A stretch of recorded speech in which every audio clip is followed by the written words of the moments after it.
Hello, Mr. Brony here, and I know it's been quite a while since I posted a video on my Brony channel before, and that's because it takes a while to edit these videos, and I've been pretty lazy when it comes to editing my videos. I apologize for those who do watch these videos rather than my other videos on my other channels, and I will hopefully continue making more Brony videos more often, so stay tuned to see more of these. So in this video, as seen from the title, I'll be reviewing My Little Pony Season 6. I had a lot of mixed thoughts about this season due to it centering mostly on Starlight Glimmer, but I can go both ways for a reason that I do and don't like the season. I also have Snogwritts, who will give his opinions on some of the things that I talk about during the video as well, so check out his channel. It'll be linked in the description. He makes great videos. Hello, Ray Pony. Snogwritts here. So first of all, the season started out with a good two-putter episode introducing a new character, Flurryheart, who was a naturally born alicorn. This surprised, I'm pretty sure, the entire fandom, being that we weren't expecting another alicorn in Equestria since the whole Twilight ordeal. The episode itself wasn't a bad episode, but I think it was kind of disappointing to make that first episode since it introduces a new character that we never see again for basically the entire rest of the season. But with that, I think it is a good episode that gave a pretty good introduction to most of the events that happened throughout the season. Would you say the same, Snogwritts? It surely introduced many things, but Flurryheart nor Sunburst were present in much of Season 6, so I beg to defer. It just felt like they lost their chances in developing these characters further. Hasbro should do the same thing they did with Trixie and Starlight, giving some characters a chance to shine in their own episodes. So over to the episode On Your Marks. I really did love this episode, not only because it was the first episode with the CMCs with their cutie mark, but because it had a lot of originality. Having characters discovering their true purpose, only to be let down by not knowing how to use it, is a very unique plot that you won't see very often in any other show. I was very excited when I saw that the new episode featured the Cutie Mark Crusaders because after the episode The Crusaders of the Lost Mark, I was desperately waiting for an episode where they actually used their newly acquired talents because I really wanted to see how their characters were going to develop from there. Next up is the episode Flutterbrudder. I really like this episode, mostly because it was a Fluttershy episode, but as you probably don't know, Fluttershy is my favorite character because she's one of the most developed characters in the main six, and this is shown greatly in this episode, which is why I like it. You could see Fluttershy standing up to her brother and speaking for her parents in an attempt to help them. She was assertive, and that's not something we often see from Fluttershy. Although it's starting to come more and more throughout the show, it's quite obvious that she is still not giving up her shy nature unique to her character. Later on in the season is Stranger Than Fanfiction. This is another one of the episodes that I liked, because not only does it seem like Hasbro is making sure the show is self-aware of the fandom, but because it was funny. Although introducing the new character Quibblepants was a bit disappointing to me, out of all the new characters introduced in Season 6, Quibblepants has to be my least favorite one. I really don't like the character's ignorance, but it was quite funny to see his reaction when he finally figured out that the whole daring do adventure was actually real. It was quite nice to see another daring do episode, since it feels like it's been so long since we see her in the show. It was really great to know that she has changed as well since her last episode, being that she was more accepting to having friends and not working alone. As for The Cart Before the Ponies, I really enjoyed the way the episode played out a situation that was relatable. It may not say much being a show based on friendship, which is something we've all experienced.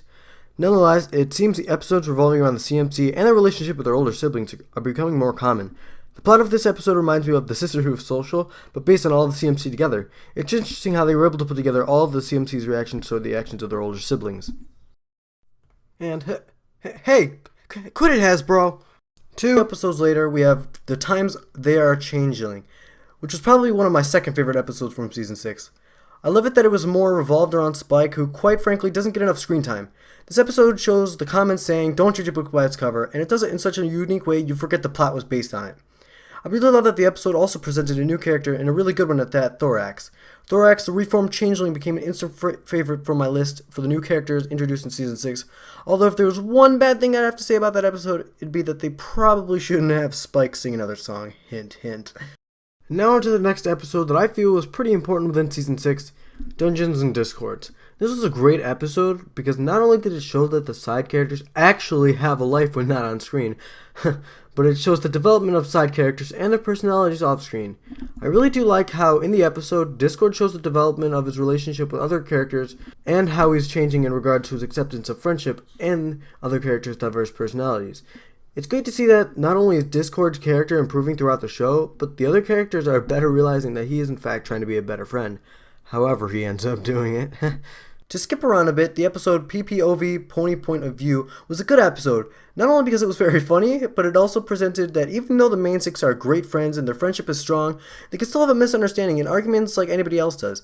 It was a good way to show that even the best of friendships have times where there are disagreements between friends, and the episode made it one of my top 10 favorites, especially because it was the episode containing my favorite moment in all of Season 6. And more fun than you can shake a stick at. Because I So what about you, Snogwritts? What was your favorite episode from Season 6? My favorite moment was during the episode The Gift of Mod Pie, where Pinkie Pie was going to the shop and eventually she found out it was closed. Her reactions are kind of priceless to certain situations, which is why I really like her as a character. Oh man, Pinkie Pie is just very random, and one of the traits why she is a very likable character. On to the episode Top Bolt. I love the new characters introduced in the episode, and I loved how they kind of split the episode 50-50 for a Rainbow Dash episode, especially since it was at the Wonderbolt Academy. It was great to see that Rainbow Dash brought Twilight along to help somebody she felt needed it, and I liked how the characters newly introduced in the episode Vapor Trail and Skystinger were seemingly well understood, now they didn't know that their friendship was somewhat faulted. Seeing Twilight and Rainbow Dash point out their seemingly perfect friendship's flaws seemed like a bad thing, but it was something necessary, and it's good that they knew that. And although it seems all hope is lost when they attempt to fix Vapor Trail and Skystinger's friendship once their attempt ends up failing, it shows that most disagreements or arguments among friends are usually caused by a lack of understanding, and getting to understand the person's reasoning can solve the problem and end the argument. That's a great message to show for this episode, and a very unique one as well. After that, we have the season finale two-parter To Where and Back Again. This is a great episode because it somewhat proves my point that the first episode, The Crystalline, having Starlight being very close to the main character in it, that the season was going to be based around the side characters' developments. And it's great to see that they took all of the side characters mainly developed within the season all together to show that they learned together.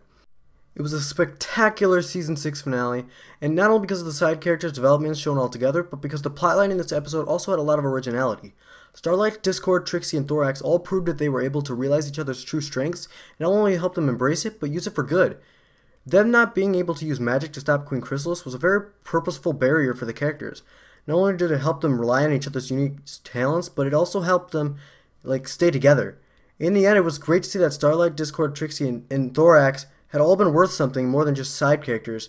Because of them using friendship to reform the changelings, to share love instead of steal it, it's obviously going to be my number one favorite episode from Season 6, being that it shows all the side character developments and how they can work together using the lessons they've learned to achieve a higher goal.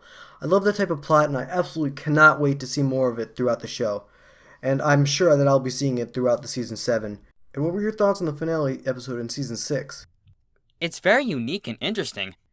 It's nice to see that Hasbro experimented with using other characters other than the main six. Honestly, the interactions between Discord, Trixie, and Starlight were pretty funny, especially considering this opened up for Starlight and Trixie's relationship to grow as friends. And eventually, this both led to their character development.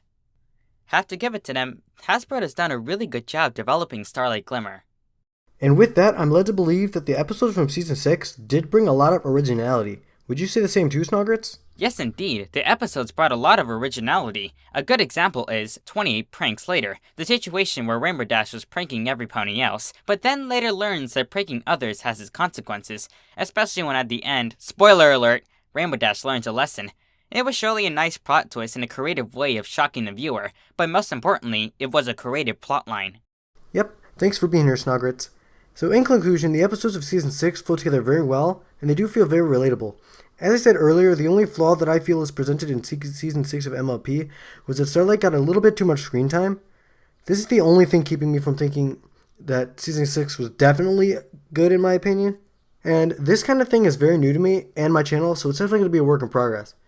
After all, practice makes perfect, and I say that because I'll do all I can to improve on the content that I produce, as well as make more content in the future. So with that, I hope you enjoyed this video, and if you did, don't forget to leave a like and subscribe if you haven't already.